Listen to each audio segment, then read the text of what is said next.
Victorian freak shows. What a time to be alive. It's 3 penises! Although human curiosities are a thing of the past, we now are still very curious of that time past. Are you loving that? And I bet you could give examples of the freaks that would have been on display. Dwarfs, bearded ladies, Siamese, twins, and on the tip of your tongue is the Elephant Man. Hey doll. Joseph Merrick's short life story is fascinating, triumphant, and tragic all at the same time. Joseph was born in Leicester, England on the 5th of August 1862 to Joseph Sr. and his wife Mary. Why did they not call him Jesus? Jesus, Mary and Joseph. Although not documented, it is supposed and put forward by Joseph that his mother also had some form of physical disability. Either way, Mary and Joseph went on to have 3 kids. His little brother William unfortunately died of scarlet fever when he was 4 years old, and Marion, who also had physical disabilities. She suffered spinal cord problems and seizures that would eventually take her life at the age of 23. Joseph Merrick wasn't diagnosed during his life, but it is thought now that Joseph Merrick most likely suffered from Proteus syndrome, but it is actually possible he had other comorbid syndromes or diseases at the same time. Anyway, so yeah, the Merrick family have a pretty rough time of it.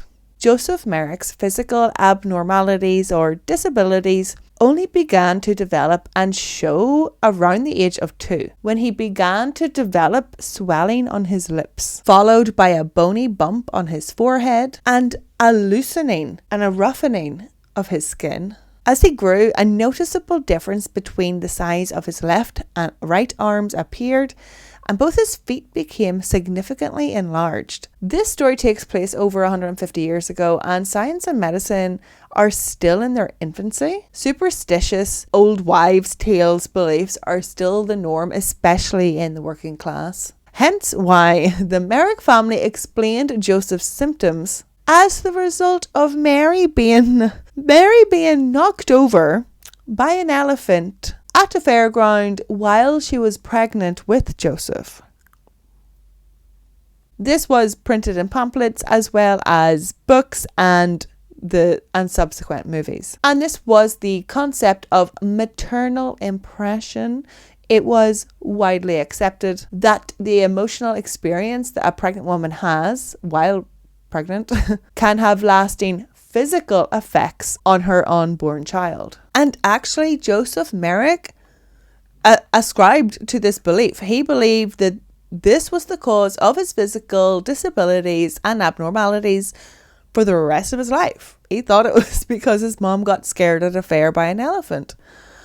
Oh. During the time when Joseph's young body was changing, Joseph was probably and understandably unsteady on his feet. Unfortunately, he fell and severely damaged his left hip. The injury site became infected, and when the wound healed, it left him permanently disabled, and he had a permanent limp. Like jeepers, oh my gosh. Although limited by his physical disabilities, he attended school as best he could and did have a close relationship with his mother, even though she was scared of elephants. But as if the family don't have it hard enough, when Joseph was aged 11 and his little sister was 6, their mother died from bronchopneumonia. A year later, their father remarried the landlady, who was also a widow, and with 2 kids of her own. The stepmother hated Joseph. She taunted him. I was taunted and sneered at so that I would not go home to my meals, and used to stay in the streets with a hungry belly rather than return for anything to eat. What few half meals I did have, I was taunted with the remark, "That's more than you have earned." For a while, Joseph rolled cigars until his poor hand no longer had the dexterity. Then he sold haberdashery items door to door. But his facial deformities rendered his speech unintelligible, and customers reacted with horror to his physical appearance.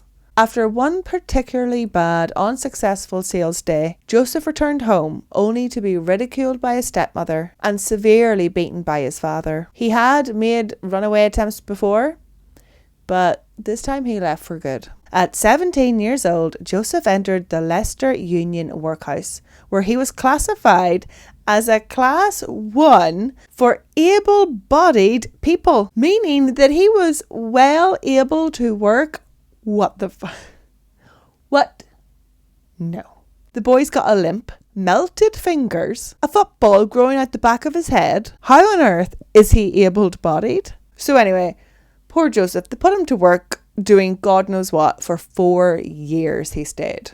During his time at the workhouse, when he was 20 years old, he did get to have surgery on his mouth. A large mass that was affecting his ability to eat and speak was removed. So I guess something good came from being in there. I mean, it was going to keep growing. It was a good thing they cut it off. When Joseph was 22 and desperate to escape the workhouse, Joseph contacted showman Sam Torr, and contrary to popular belief, it was Joseph who proposed that he might be exhibited and put on tour. At this time, Victorian freak shows were still quite popular. People were already gawking at him and following him about. He may as well make some money out of it and travel. I'm assuming this is what Joseph thought, because it is a logical thought. And at least this way he gets to take control, ownership, autonomy of his life, which he hasn't had until now. So this showman, Sam Torr, agreed and arranged for Joseph tour managers. Joseph was promptly given the awful, dehumanizing, voyeuristic stage name, the Elephant Man. Advertised as half a man, half an elephant, Joseph toured all over the East Midlands. How exciting. Yay. Oh, no, I'm sure it was very exciting for Joseph. Better than living and working in a poorhouse until he dropped dead. Later, after touring the Midlands, Joseph was exhibited in a London shop by another showman, Tom Norman. Tom decorated the shop with posters depicting a monstrous half-man, half-elephant, and sold an autobiographical pamphlet, basically merch. Tom would hustle up crowds with sensationalistic, fictional horror stories between Mrs. Mary Merrick and an elephant. Ew. Observing Joseph asleep one morning, Tom learnt that Joseph always slept sitting up, with his legs drawn up and his head resting on his knees. His enlarged head was too heavy to allow him to sleep laying down. When asked, Joseph simply said that laying down, he would risk waking with a broken neck. The shop on Whitechapel Road, London, was directly opposite the London Hospital. This was when famous surgeon Frederick Treves privately viewed the Elephant Man. Stand up. Joseph agreed to be examined by Frederick in the hospital. In order to get there, Joseph wore an oversized black coat and a brown cap with a sack covering his face, famously depicted in the movie The Elephant Man. Frederick measured Joseph's head circumference at the enlarged size of 91 centimetres, his right wrist at 30 centimetres, and one of his fingers at 13 centimetres. He noted that Joseph's skin was covered in warty growths, the largest of which exuded an unpleasant smell. Ugh. The layer of fat underneath the skin appeared to be weakened, which caused a loosening of the skin, and so it swung away from the body. There were bone deformities in the right arm, both legs, and most obvious and clearly visible to all in the large skull. Despite having had corrective surgery, Joseph's speech remained barely intelligible. Unaffected were his left arm and hand, neither enlarged nor deformed. And bonus points, ding ding ding ding ding, his penis and scrotum were normal too.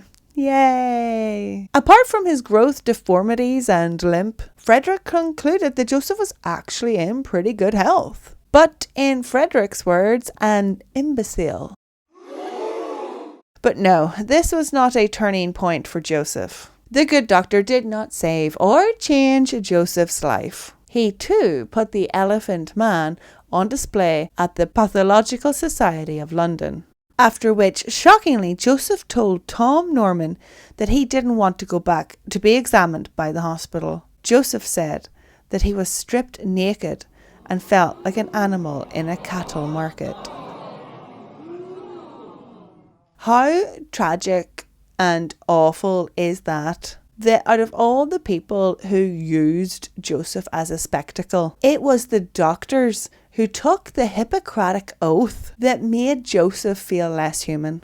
In fact, public enthusiasm for freak shows and human oddities had been waning for the past few years, decades. With the advent of social Darwinism, freak performers were an evolutionary threat. That the unfit would hold back the evolutionary advance. Freaks were now seen as aberrations rather than wonders. Police and magistrates became increasingly vigilant in closing down shows, including Tom Norman's shop, which mysteriously burned down. So the freaks took to the road. As did Joseph. He ran off to join the circus. Things were good for a while. Joseph, he got paid to travel Europe when he joined Sam Roper's circus, during which he befriended performers who occasionally defended Merrick from public harassment. However, it was while on tour in Brussels, Belgium, that Joseph was robbed by his road manager and abandoned. Joseph approached strangers for help, but his speech was unintelligible and another language, and his appearance repugnant, frightening. Taken in by the Belgian police, Joseph's only identifying possession was Frederick Trevise's card. Joseph was able to make his way back to the dreaded London hospital, where he stayed for the rest of his short life.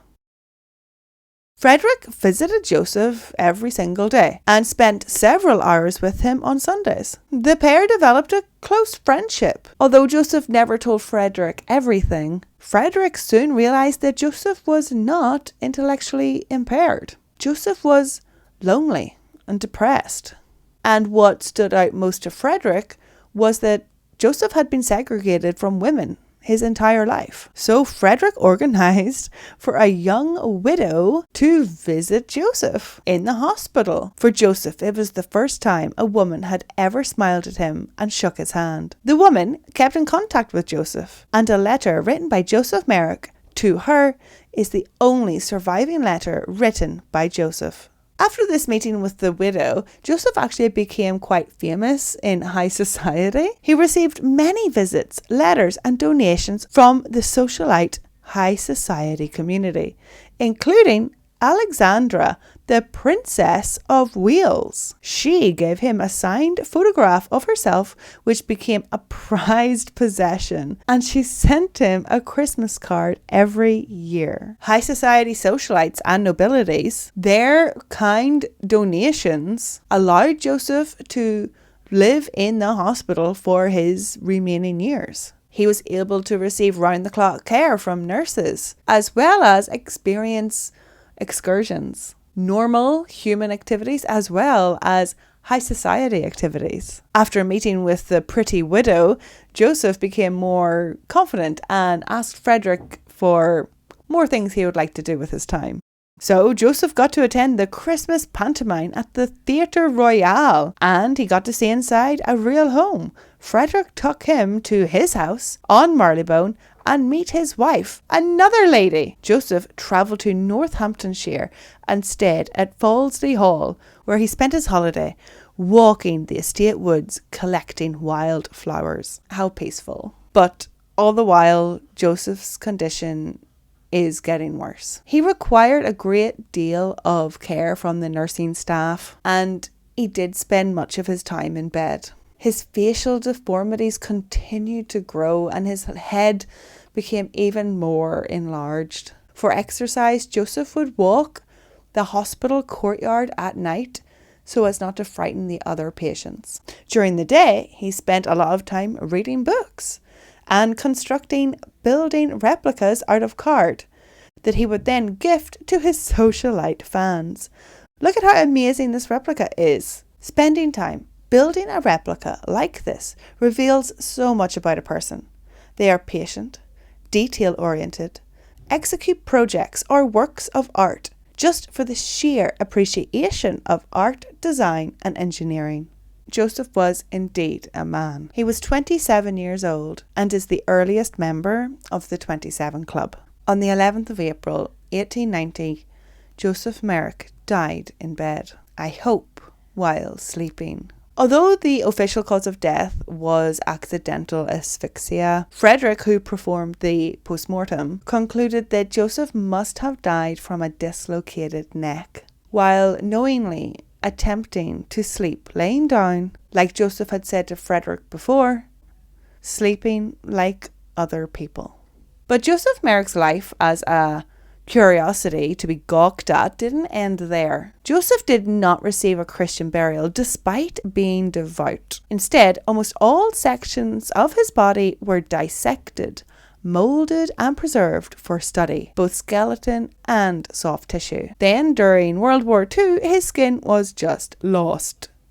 Where? How could that be lost? Gross. But his skeleton remains in a glass case at Queen Mary University, London. Some argue that Joseph Merrick should be decently laid to rest. He should no longer have to be a spectacle curiosity. He was treated in life as an animal, now he's being treated as an animal carcass. While others argue that preservation of his bones is ethical because the Elephant Man knew he would be studied forever. I personally think he should be laid to rest. He is not the only person in the world to be born with Proteus syndrome. More accurate studies can be carried out today on people suffering with the condition today. I don't understand why they need to keep him for any scientific reason. What do you think? Do you think his bones should be given a Christian burial? Is it not what he would have wanted? Or should he continue to be studied forever? Speaking of his bones, there were rumours that Michael Jackson tried to buy Joseph Merrick's bones, offering millions. Allegedly, Michael Jackson identified very strongly with the movie The Elephant Man.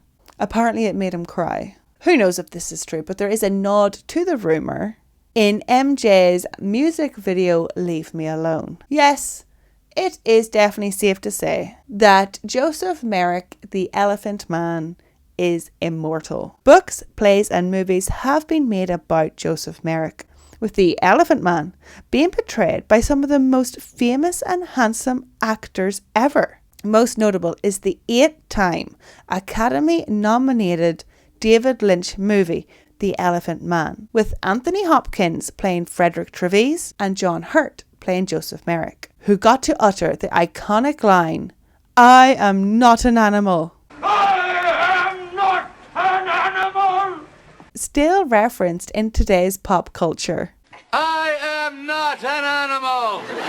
I am not an animal. I am not a human being.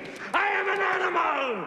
Despite most people now never having seen the movie, myself included, but I want to watch it now. Also, I love Anthony Hopkins. The Elephant Man, the movie, didn't win any Oscars, but it did invent one. Best makeup.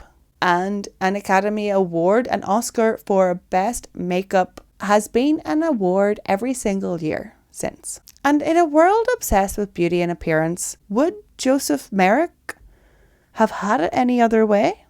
Joseph Merrick ended all of his letters with this poem. It is an adaptation or interpretation of False Greatness by Isaac Watts. "'Tis true, my form is something odd, but blaming me is blaming God. Could I create myself anew, I would not fail in pleasing you. If I could reach from pole to pole, or grasp the ocean with a span, I would be measured by the soul. The mind's the standard of the man."